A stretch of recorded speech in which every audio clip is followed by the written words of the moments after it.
Nothing ever changes about the final stage into Paris, except the name of the nondescript suburb granted the honour of being the departure point. So Antony got this year's nod in exchange for the traditional lorry load of used banknotes. Nothing ever seems to change about Vyacheslav Ekimov either, but at the age of 40 and about to finish his 15th and almost certainly final tour, he was allowed to lead the race onto the Champs-Élysées in a show of respect from the entire peloton. Plenty of people had a go at the front after Eki, but none of them could stay away, so it was looking like a traditional Paris sprint finish. 1 kilometre to go. Nobody can survive at the front for a kilometre, but what has happened, it may spoil the sprinters. That's Calzati, who's gone onto third wheel. And he's cracked it, and you can see Jaroslav Popovic has switched across the road now. He's come back into the line. They're all over the road here like a snake coming into the Place de la Concorde for the final time. This has caused a little bit of consternation for the sprinters. Look at the speed. They're all over the road now trying to get themselves organised. You've got to get a good place coming into this final sweeper. It's a right-hand bend with 450 metres to go coming through the middle. They've got the move. Robbie McEwen, Phil, is right there. McEwen is perfectly poised for this one again, and he's going to take on Eric Zabel, or is he? Zabel's got McEwen's wheel as he tries to get the lead out for the line now. McEwen is in a perfect position for win number 3 in Paris.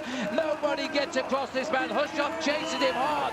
Robbie McEwen may have gone a little bit too soon. He tops and tails the Tour de France. Thor Hushoff, he wins stage 1, he wins in Paris, and McEwen will get the green jersey. What a finish. Well, looking down the main field, we're looking for the yellow jersey. There it is on the far side. Win for Floyd Landis.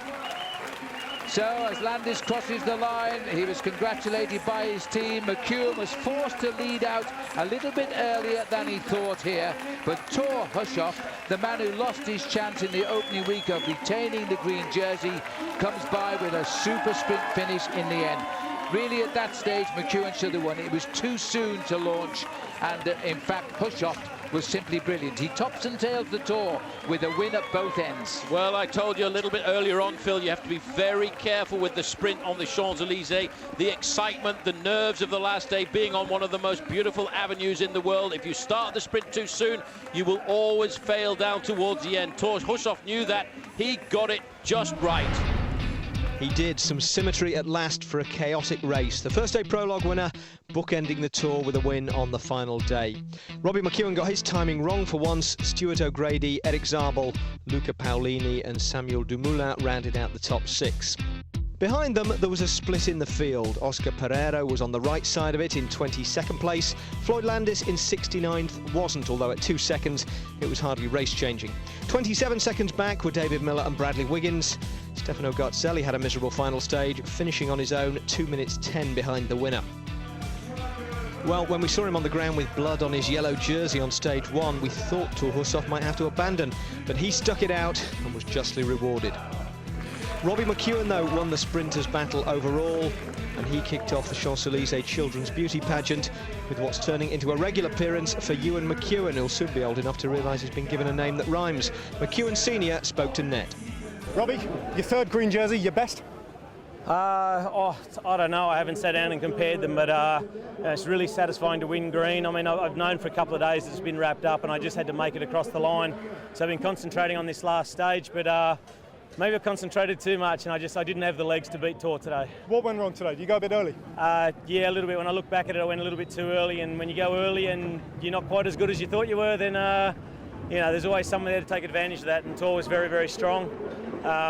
That's the way it goes on the Champs-Élysées. It was very fast and very hard, and he did a great sprint, and I did not my best sprint ever, and but that's the Tour. Next onto the podium were Michael Rasmussen and son, 2nd King of the Mountains title for the father, a podium debut for the baby. He's the one with more body fat.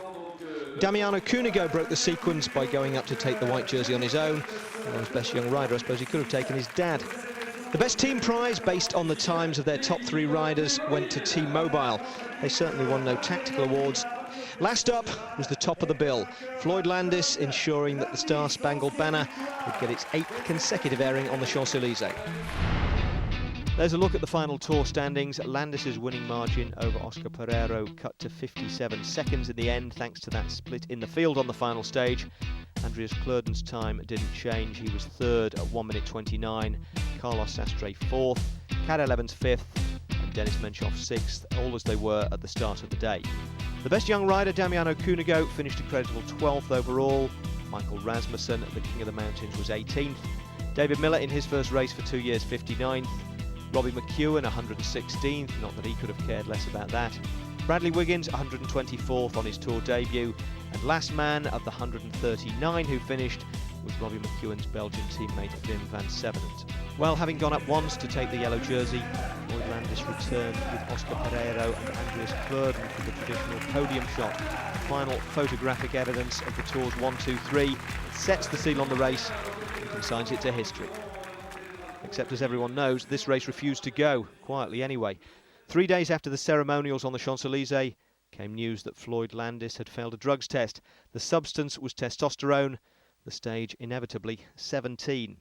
After less than a week, history was already being revised, and depending on whether you believed Landis's denials or the lab results, suddenly every twitch and pedal turn of that race-changing ride to Morzine was open to reinterpretation. The authorities, of course, could only interpret it one way. Not since 1904 had a Tour de France winner been stripped of his title, and Maurice Garin lost his for taking the train.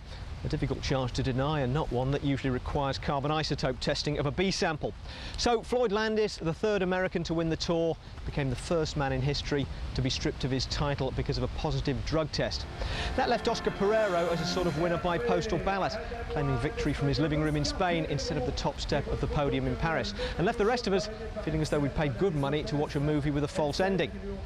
Except, of course, that the story didn't actually end. It just headed off into the medical judicial limbo of eternal appeal, making the 2006 Tour de France perhaps the longest race in the history of cycling.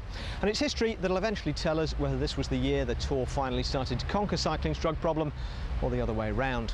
In the meantime, all we can hope for 2007 is a race which equals this one for excitement, beats it for blood purity, and ends on the Champs-Élysées, where it's supposed to.